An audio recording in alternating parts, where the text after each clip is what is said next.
Hi friends, எப்படி இருக்கீங்க எல்லாரும்? நாங்கள் ஒரு வாரமாக நார்த் இந்தியாவில் டூர் போயின்ட்டுருக்கோம். இப்போ 2 நாள் முன்னாடி அயோத்தியா போயிருந்தோம். ஃபஸ்ட் கிளாஸ் தரிசனம். ரொம்ப நல்லா இருந்தது. உங்கள் எல்லாரோடையும் அதை ஷேர் பண்ணிக்கணுன்னு தான் இந்த வீடியோ போட்டிருக்கேன். பாருங்கள். நாங்கள் டெல்லியிலேருந்து டைரெக்டாக ட்ரெயினில் அயோத்தியா போயிட்டோம். அது காலம்பரை 7 மணிக்கு அயோத்தியா போய் சேர்ந்தது. கோவிலுக்கு பக்கத்துலேயே ஒரு ஹோம் ஸ்டே மாதிரி ஒரு ரூம் எடுத்து தங்கியிருந்தோம். அப்போ தான் கோவிலுக்கு அடிக்கடி போயிட்டு வர்றது ஈஸியாக இருக்கும்னு. ரூமுக்கு வந்த உடனே கொஞ்சமும் நேரத்தை வேஸ்ட் பண்ணாமல் குளிச்சுட்டு உடனே கோவிலுக்கு கிளம்பிட்டோம். நாங்கள் தங்கியிருந்த இடத்துல இருந்து கோயில் ரொம்ப கிட்டங்கிறதுனால நாங்கள் நடந்தே போயிட்டோம். நடக்க முடியாதவங்க அங்கே பேட்ரி ஆப்ரேட்டட் கார்ஸ் நிறையா இருக்குது, அதில் ஏறி போயிடலாம். ஒரு 10 ரூபா 15 ரூபா அப்படி தான் வாங்கிக்கிறாங்க. வழியிலெல்லாம் நிறையா பேர் நின்றுட்டு ஏதாவது விற்றுக்கிட்டே இருப்பாங்க. அதெல்லாம் அவாய்ட் பண்ணிவிட்டு ஃபஸ்ட்டு தரிசனத்துக்கு போகிறது தான் நல்லது. இதோ நம்ம இப்போ ராமஜென்மபூமியோட என்ட்ரன்ஸ்க்கு வந்துட்டோம். உள்ளே நுழைஞ்ச உடனே 4-5 கியூ வரிசையாக இருக்கும். நம்ம ஏதாவது ஒரு லைனில் நின்று போக ஆரம்பிச்சிட வேண்டியது தான். காலையில் இந்த 9-9:30 போனால் கூட்டம் அதிகமாக கிடையாது. நாங்கள் சனிக்கிழமை அன்றைக்கி போனோம். யூஸ்வலாக வீக்கெண்ட்ஸில் கூட்டம் ரொம்ப ஜாஸ்தியாக இருக்கும் அப்படின்னாங்க. ஆனால் நாங்கள் போனபோது கூட்டமே இல்லை. வேகமாக நடந்து உள்ளே போயிட்டோம். இன்னும் கொஞ்சம் நேரம் தான் நான் உங்களுக்கு வீடியோ காமிக்க முடியும். ஏன்னா அதுக்கப்புறம் செல்ஃபோன் அலவுடு கிடையாது. நாங்கள் செல்ஃபோன்லாம் லாக்கரில் வச்சுட்டு உள்ளே போய் ஃபஸ்ட் கிளாஸாக தரிசனம் பண்ணினோம். அந்த அழகான பாலராமர் முன்னாடி 10 நிமிஷம் ஆசை தீர நின்று அவரை கண் குளிர பார்த்துட்டு அதுக்கப்புறம் தான் வெளியில் வந்தோம். கூட்டம் அதிகம் இல்லாதனால அங்கே இருந்த போலீஸும் எதுவும் சொல்லலை. அங்கே தரிசனத்தை முடிச்சுட்டு அங்கேருந்து நேராக நாங்கள் ஆஞ்சநேயரை தரிசனம் பண்ணலாம் அப்படின்னு சொல்லி போனோம். சனிக்கிழமைங்கிறதுனால ராமர் கோவிலை விட ஆஞ்சநேயர் கோவிலில் தான் அப்படி ஒரு கூட்டம். எதுக்கும் ஒரு தடவை போய் பார்க்கலாம். கூட்டம் குறைச்சலாக இருந்ததுன்னா க்யூவில் நின்று தரிசனம் பண்ணிட்டு வரலாம் அப்படின்னு தான் போனோம். வழி நெடுக எக்கச்சக்கமான கடைகள், எதை பார்த்தாலும் வாங்கணும்னு ஆசையாக இருந்தது. நீங்களே பாருங்களேன் எவ்வளவு கலர்ஃபுல்லாக இருக்குது அப்படின்னு. அங்கே துப்பட்டாலாம் தெரியுது இல்லையா, அதெல்லாம் வாங்கி ஆஞ்சநேயருக்கு சாத்துவாங்க போல இருக்குது. ஆனாலும் நாங்கள் தரிசனத்தை முடிச்சுட்டு தான் ஷாப்பிங்லாம் அப்படின்னு ரொம்ப உறுதியாக கோவிலுக்கு போனோம். ஆனால் அங்கே கூட்டத்தை பாருங்கள் நீங்களே. கிட்டத்தட்ட 1 கிலோமீட்டருக்கு க்யூ நிற்கிறது. அங்கேருந்து போலீஸ்காரர் ஒருத்தட்ட கேட்டோம். அவர் சொன்னார், இன்றைக்கி சனிக்கிழமை ஹோல் டே இப்படி தான் கூட்டமாக இருக்கும், நீங்கள் ராத்திரி வந்து பாருங்கள், ஒரு வேளை கூட்டம் குறைச்சலாக இருக்கலாம் அப்படின்னாரு. அதனால் அங்கேருந்து நேராக கிளம்பி பக்கத்தில் இருக்கிற தசரத் மஹால் அப்படிங்கிற இடத்துக்கு போனோம். இதுதான் ராஜா தசரதர் தன் மனைவிகளோடையும் குழந்தைகளோடையும் வாழ்ந்த அரண்மனைங்கிறாங்க. ரொம்ப பழைய பில்டிங்காக இருந்த இதை இப்போ ரெனோவேட் பண்ணி நமக்கு காட்சிக்கு வச்சுருக்காங்க. பல 1000 வருஷங்களுக்கு முன்னாடி கட்டப்பட்ட கட்டிடம் இந்த அளவுக்கு நமக்கு கிடைச்சதே பெரிய விஷயந்தான். அரண்மனையோட நுழைவாயிலே பாருங்கள் எவ்வளவு பெருசாக கலர்ஃபுல்லாக பிரம்மாண்டமாக இருக்குன்னு. வாங்க உள்ளே போவோம். இந்த தசரத் மஹாலை பார்க்குறதுக்கும் எக்கச்சக்கமான டூரிஸ்ட் உள்ளே வராங்க. ஒரே கூட்டமாக தான் இருக்குது. இதோ இப்போ நம்ம உள்ளே போகிறோம். இப்போ நம்ம பார்க்குறது தான் இந்த தசரத் மஹாலோட ரொம்ப முக்கியமான இடம். கிட்டத்தட்ட ராஜசபை மாதிரின்னு வச்சுக்கோங்களேன். ரொம்ப அழகாக பிரம்மாண்டமாக இருக்குது. 3 வாசல் தெரியுது இல்லையா, அதே மாதிரி உள்ள 3 கோவில்கள் மாதிரி இருக்குது. இந்த நுழைவாயில் பக்கத்தில் இருக்கிற மாடம் இதிலெல்லாம் வேலைப்பாடை பாருங்கள், அவ்வளவு அழகாக இருக்குது. தூணாகட்டும், இந்த மண்டபத்துக்குள்ளே இருக்கிற மாடம் எல்லாமே ரொம்ப அத்தனை அழகான வேலைப்பாட்டோடு இருக்குது. மேலே போய் பார்க்குறதுக்கெலாம் வழி கிடையாது. கீழே கோவில் மாதிரி கட்டி வச்சுருக்காங்க. மெயின் இதில் தசரதர் தன்னோட 3 மனைவிகளோடு இருக்கார். இந்த பக்கம் ராமர், சீதா, லக்ஷ்மணர், ஆஞ்சநேயர், ஒரு பக்கம் பரதன், சத்ருகுணன். எல்லாருக்கும் இங்கே கோவில் இருக்குது. தரிசனம் முடிச்சுட்டு கிளம்பியாச்சு. இதான் அரண்மனையோட நுழைவாயில். உள்பக்கத்துலேருந்து பார்த்தா இவ்வளோ அழகாக இருக்குது. அங்கங்கே ராமாயணத்தோட காட்சிகள் படமாக வரைஞ்சிருக்காங்க. ரொம்ப பியூட்டிஃபுல்லாக இருக்குது. இப்போ இங்கேருந்து நேராக நம்ம கனக் பவன் அப்படிங்கிற இடத்துக்கு போகிறோம். இதுவும் ராஜா தசரதரோட அரண்மனையோட ஒரு பாகம் தானா. இங்கே தான் ராமரும் சீத்தையும் கணவன் மனைவியாக குடும்பம் நடத்தியிருக்காங்க. உள்ள சீதா சமைச்ச இடமெல்லாம் இருக்குது, காமிக்கிறாங்க. ரொம்ப பியூட்டிஃபுல்லாக இருந்தது. நீங்களே பாருங்கள் இந்த கனக் பவன் எத்தனை அழகாக இருக்குது இல்லையா. இமேஜின் பண்ணி பாருங்கள், அந்த காலத்தில் ரொம்ப செழிப்பாக இருந்த அயோத்தியாவில் இது இன்னும் எவ்வளோ அழகாக இருந்திருக்கும்னு. இங்கேருந்து கிளம்புற வழியில் சின்ன சின்னதாக கொஞ்சம் ஷாப்பிங் பண்ணிவிட்டு பக்கத்தில் இருந்த ஒரு உடுப்பி ஹோட்டலில் லஞ்ச் சாப்பிட்டுட்டு 1 மணிக்கு நாங்கள் ஸ்பெஷல் தர்ஷன் ஆன்லைனில் புக் பண்ணியிருந்தோம். அதுக்கு போயிட்டோம். இந்த தர்ஷனுக்கு 15 நாள் முன்னாடி ஆன்லைனில் புக் பண்ணிக்கலாம். ஃப்ரீ தர்ஷன் தான்.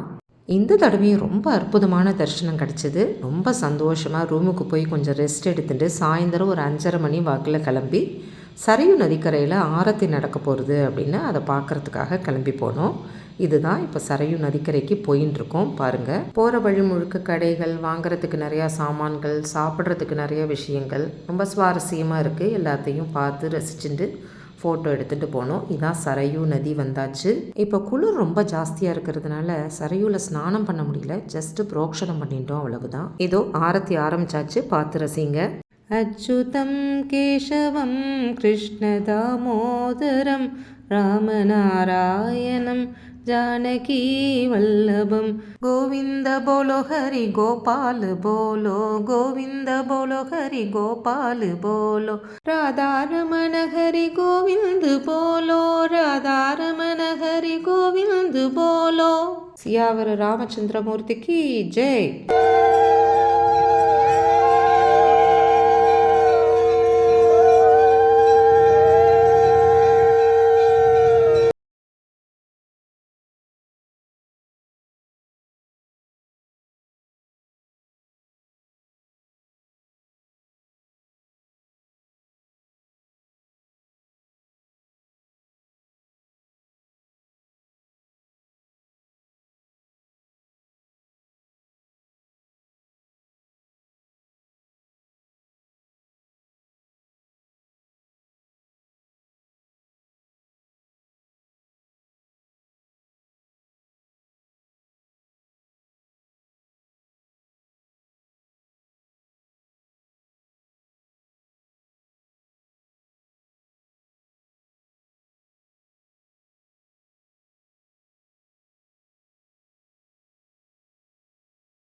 மாதா. இப்படி ஓம் ஜெய் சரையூ மாதா ஜெய் சரையூ மாதா என்று இந்த ஆரத்தி பாடலில் இந்த ராமஜென்ம பூமியின் கதை முழுவதையும் மிகவும் அழகாக சொல்லிவிடுகிறார்கள். மக்களும் சேர்ந்து ஜெய் சரையூ மாதா ஜெய் சரையூ மாதா என்று பாடிக்கொண்டே கையை கொட்டிக்கொண்டே இந்த ஆரத்தியை தரிசிப்பது அப்படி ஒரு தெய்வீக அனுபவமாக இருந்தது.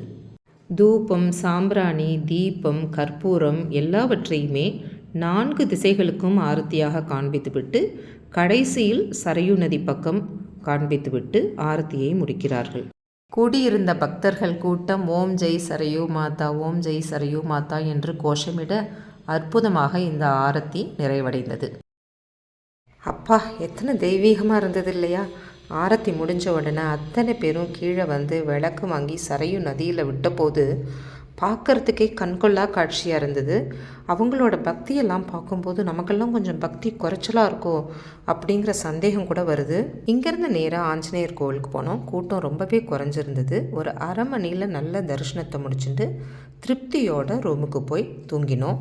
மறுநாளைக்கு காலம்பரை சீக்கிரமே எழுந்து ஒரு 7 மணிக்கெல்லாம் கிளம்பி இங்கேருந்து ஒரு 20 கிலோமீட்டர் தூரத்தில் இருக்கிற நந்தி கிராமம் அப்படிங்கிற ஊருக்கு போனோம். ராமர் 14 வருஷம் வனவாசத்துக்கு போன போது பரதன் தானும் அயோத்தியாவுக்குள்ளே போகமாட்டேன்னு இந்த இடத்துல இருந்து தான் 14 வருஷம் அயோத்தியாவை ஆட்சி புரிஞ்சிருக்கார். இங்கே நாங்கள் முதல்ல போனது சூரிய பகவானோட கோவில்.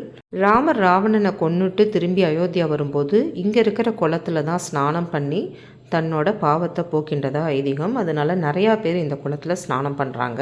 இந்த கோவில் வளாகத்தில் தான் நந்தீஸ்வரருக்கும் ஒரு சின்ன கோவில் இருக்குது.